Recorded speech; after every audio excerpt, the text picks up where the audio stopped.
Hi guys, here are my thoughts on episode 5. A couple of things need to be addressed up front. Recently the question has been brought up if Dave's use of the wheelchair in airports and during flights is an unfair advantage. Well, I don't think so. It's like taking advantage of an opportunity that presents itself. It's like the blonde girls losing their female charm, and I don't hear anyone complain about that.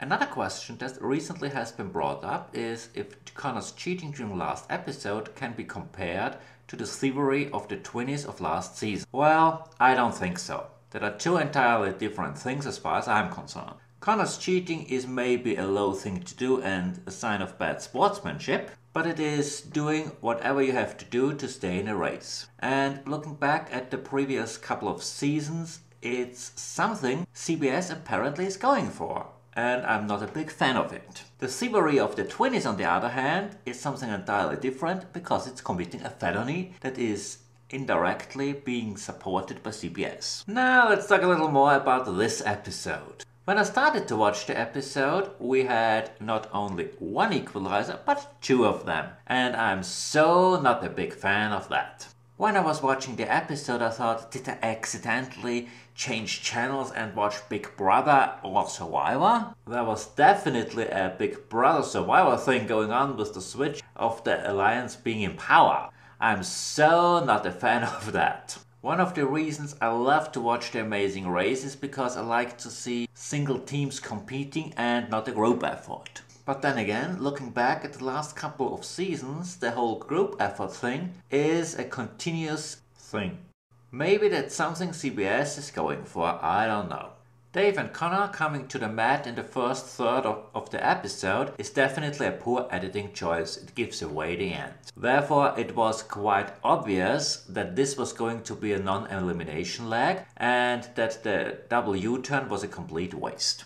Joey and Megan are really starting to get on my nerves. Joey's, "Ooh, I'm starting like a girl," is almost as annoying as the 20 of last season. I really can't stand it. Joey, please get a hold of yourself and start behaving like a normal human being. And Megan's drama with, "Oh, I'm so upset we just got U-turn," is getting on my nerves as well. People, it is a race. That was what the U-turn is for. If you don't like it, you have to go to a church social. This is a race. And this is how the game is being played. Get over it.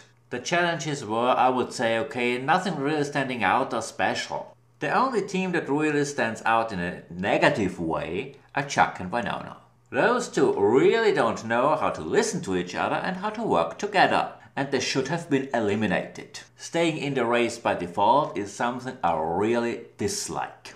Who's coming in first place is not that easy to say. Right now it's a race between two alliances, the new powerhouse and the fallen powerhouse. If I had to take a pick who is coming in first place and who is coming in second place, I would say Anthony and Bates are coming in first place, Mona and Beth are coming in second place. Third place is anyone's guess at that point of the game.